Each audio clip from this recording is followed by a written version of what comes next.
sama gue Gaby. Kali ini gue bakal nge-review film Mulan. Pertanyaan mendasar, ketika Disney mulai membuat live action dari film animasi dongeng klasik favorit anak-anak, dari zaman rental video, laserdisc, VCD, DVD, hingga Blu-ray dan VOD, adalah apakah diperlukan? Bisa iya, bisa juga tidak. Buat kita yang pernah hidup dalam hayalan non-magical dari kisah dongeng klasik ternama, mungkin terbesit sedikit hayalan liar, bagaimana jika tokoh-tokoh animasi itu dihidupkan?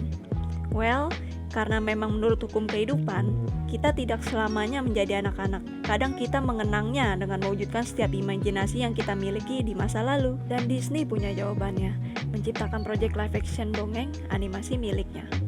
Terakhir, kita bisa saksikan dalam Aladdin, Lion King, dan Dumbo di tahun yang sama, yaitu 2019. Oh ya, plus bonus Maleficent 2. Namun, ada satu hal yang kita lupakan. Mungkin Disney juga lupa nih. Keajaiban yang tersaji dalam dongeng animasi tidak sepenuhnya akan terwujud dalam versi live action. Dan, kalau kita merasa nonton Lion King versi live action gak lebih dari nonton tayangan National Geographic, dengan tambahan nyanyian tentu sangatlah wajar. Tarzan sebenarnya sudah memberitahu kita akan hal itu. Dengan banyaknya adaptasi live action yang dibuat-buat seperti mencari formula yang pas agar imajinasi masa kecil terasa hidup. Bahkan itulah mungkin latar belakang Tarzan diadaptasi dalam format yang out of the box. Semacam Tarzan X yang lebih real mengupas sisi hewani dari anak manusia yang terlantar di hutan. Back to the topic. Seperti yang kita ketahui bersama, Disney di tahun ini merilis live action dari dongeng animasinya yang pernah populer di tahun 1998, yaitu Mulan.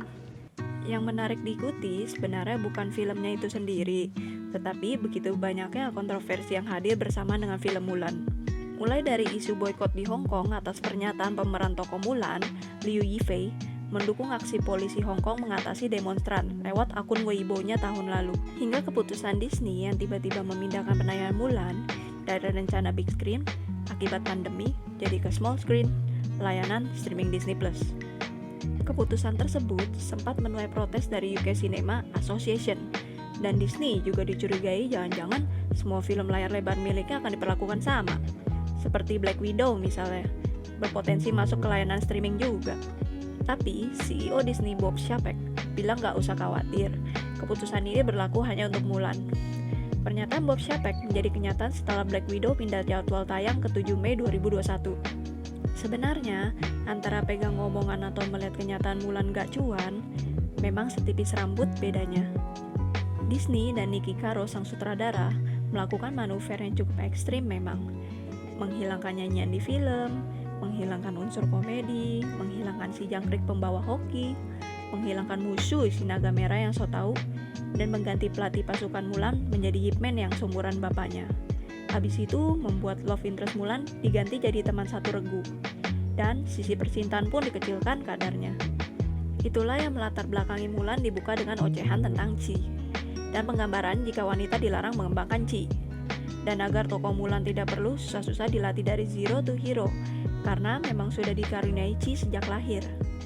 Film hanya perlu menempa mentalnya agar selalu membela kebaikan apapun resikonya.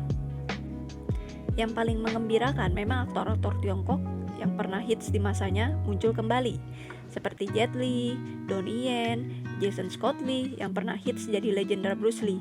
Dan kita bisa lihat Gong Li, fantasi anak 90-an yang telah menua, namun mukanya tetap gitu-gitu aja tuh.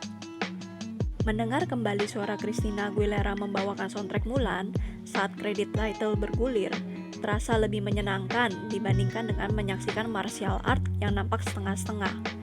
Kungfu yang dimodernisasi. Bagi kita yang hidup di Indonesia, memang pergerakan wanita semacam Mulan melawan kedikdayaan laki-laki yang didukung penuh oleh budaya turun-temurun memang sudah menjadi sajian yang tak lagi baru. Kita punya Kartini yang lebih nyata, yang lebih tempting untuk kita ulik.